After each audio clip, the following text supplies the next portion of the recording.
Dr. Jose Chameleon. Dr. Jose Chameleon naye Island. Ennaku z'omwezi olwaleero ziri 8 omwezi gwa Agusto. Wakati nga abawagizi ba His Excellency Bobi Wine bagenda maaso n'okuba nga bajaganya n'okubeera nti essanyu ligenze maaso n'okuba nga libajjula ku matama, bwali bwe buti. Ennaku z'omwezi zaali 10. Omwezi gwe gumu ogwa August guno gwennyini, wabula omwaka gwali guwedde ogwa 2023. Essanyu n'okusagambiza byagenda maaso n'okuba nga bijjula mu famire y'abamayanja. Ekifaananyi kyogenda maaso n'okuba nga olaba omukulu Dr. Jose Chameleon yali agenda maaso n'okuba nga arisiivinga okuyozaayozebwa omukulu atwala ssettendekero wa yunivasite y'emu yennyini, His Excellency Bobi Wine, olunaku olwaleero gyagenze maaso n'okuba nga atikkirirwamu.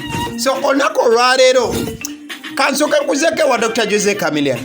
Dr. Jose Chameleon alwali lunaku lwakuna amakyago olunaku olwo ennaku z'omwezi nga 10 omwezi ogwo ogwa Agusto, ng'era Bobi Wine bwagenze maaso n'okuba nga akeera n'azeenaanika, n'agenda maaso n'okuba nga ayolekera wali wawadde wagenze maaso n'okuba nga bateekateeka amatikira. Ojja kujjukira nti yunivasite eno eya Cavendish esangibwa sayidi awo ezeekansanga mukwano gwange bwe bagenda maaso n'okuba nti ensonga bazikwasaganyiza wano na wali. Mwana mulenzi Dr. Jose Chameleon nga Bobi Wine wogenze maaso n'okuba nga naye omulaba, ne Dr. Jose Chameleon agenda maaso okuba nga atuuka mu ssanyu ery'ekika ekya waggulu, era naye yagenze maaso n'okuba nga awerekerwako eggaali ye nga bulijjo nga omanyi ensonga bagenda maaso okuba nga bazitambuza. Mwana mulenzi oyo yajja anekaanekanye nga olaba Bobi Wine bwanekaanekanye mu langi eya bbululu, ne Dr. Jose Chameleon yajja ayambadde ekyambalo kye kimu ekya langi eyo eya bbululu. Amundano yali agenze maaso n'okuba nga ateekamu akasaati amukadde ke kamu embeera ettaayi eyo nga bw'ogiraba yali yakyekiti bulungi nnyo. Mwana mulenzi ng'agenda maaso n'okuba nga yeenaanika n'obugaali maaso mubuufu omu oba obulala, era yajja ng'agenze maaso n'okuba nga anekaanekana, ensonga zagenda maaso n'okuba nga zitambula. Okwawukanako ne Bobi Wine digiri gy'agenze maaso okuba nga afuna olunaku olwaleero, aboosi wa Lion Island omugaggafu ge Dr. Jose Chameleon baali bagenda maaso n'okuba nga bamuwa undergraduate degree mu kyoyinza okuyita international relations.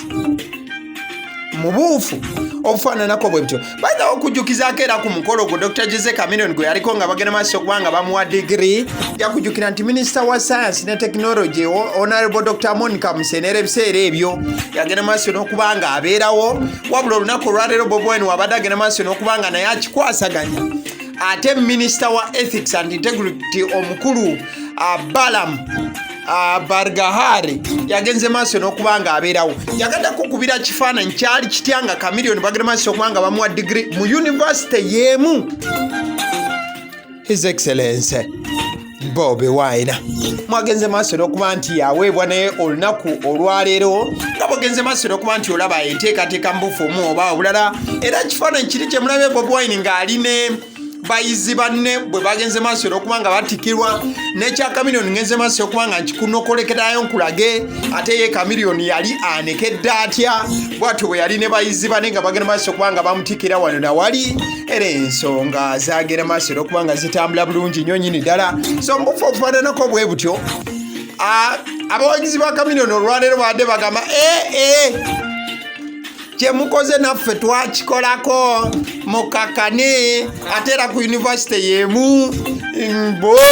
Wabula njagala okujjukiza nti ye Chameleon yagenda maaso n'okuba nga atikkirwa era digiri yafuna ya international relations mu buufu obufaananako bwe kiti. Ekitegeeza nti omusajja Chameleon ensonga ezo ezikwataganya amawanga wano na wali kukwatagana bino na biri abisobolera ddala, kubanga yagenda maaso n'okuba nga atikkirwa ne sekutikkirwa yenna yenna. Wabula era mu buufu bwe bumu ne His Excellency Bobi Wine naye olunaku olwaleero ng'ennaku z'omwezi 8 Agusto agenze maaso n'okuba nga ku yunivasite y'emu anaanikibwa era nga omulabye ebyambalo agenze maaso era okuba nga abyebagajja bulungi nnyo nnyini ddala wekuba kunyuma anyumye lwe bayita olunyuma se kunyuma lwonna nagenda maaso era okuba nga ayolekera wali ku yunivasite era naye wagenze maaso era okuba nga atuuka mwana mulenzi ono agenze maaso era okuba nti nno bantu bangi babadde buli omu agamba bannange Bobi Wine waffe oh my god. Bwe tumaliriza awo Bobi Wine omulabye, Chameleon omulabye, ekifaananyi kigenze maaso era okuba nga kigattibwa olunaku olwaleero nga balaga Bobi Wine bwe yali ayambadde olwaleero bw'ayambadde ne Chameleon bwe yalabika ku lunaku olwo nga bagenda maaso okuba nga bamuwa digiri ye ya international relations. Wabula nga omanya ebyana bya intaneti bigenze maaso era okuba nga bijjayo ekifaananyi kya Bebe ali Bebe ali bantani ne bigenda maaso n'okuba nga bikigattawo ne bigamba nti kati ba big 3 ebyana bya intaneti byabaki ne bigamba nti kati ba big 3 ekyawula ababiri kwomu mbw ababiri bano basajja bagenze maaso n'okuba nti bafuna obuyimvu mu ngeri efaananako bweti nti omukulu ye yagenda maaso n'okuba nga akoma wali ku PCM nga we yabagamba waliwo n'ekifaananyi ekyo kye beeditinze nga Bebe asitamye eri emabega ng'omukulu agenze maaso n'okuba nga amukulemberamuko wano. Ojja kujjukira nti one time Bebe yagenda maaso n'okuba nga azaala wa Bobi Wine ono namugamba nti yakola MDD. Ojja kujjukira nti ebiseera ebyo ne muganda wa Bobi Wine amanyiddwa nga Kayemba, omukyalo yamanyiddwa nga Kayemba yavaayo n'agenda maaso n'okuba nga ayambalira Bebe olw'okuba nti yagenda maaso okuba nga azaala wa koosi yaabwe ya MDD ng'ate ne Kayemba gye yakola namugamba nti ssebo tozaala wa MDD. Wabula luvannyuma lw'okuba nti Bebe yavaayo n'avuluga Bobi Wine nti yasoma MDD nti ate ye Bebe yakola PCM.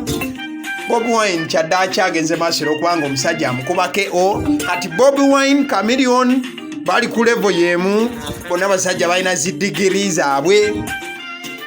Bebe kati yalindirirwa okulaba ekiddako wabula nga tuli awo omukulu gw'olaba ku screen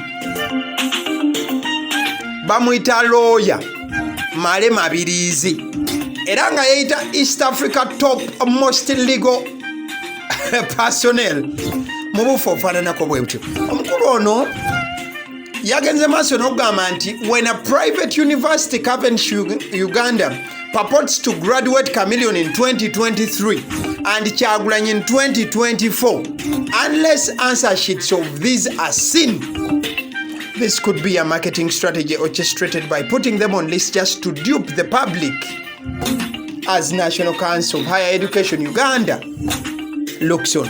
Omukulu Mabirizi ateekateeka omusango mu maaso awo agamba nti yunivasite eno yatikidde Bobi Wine nga yatikira ne Chameleon mu mwaka oguwedde bino ebikola bukozi just kusika bantu. N'agamba nti kale batulage ku mpapula Bobi Wine ze yakolerako ansaazize ne Chameleon we yawandika ansa nga bamutikkira wekitabo ekyo ebiddako tebabyewuunya abasiddiyo omusunsuzi linnya lyange agaliwo omukutu kwoli lwaki to liking a video. Thank you.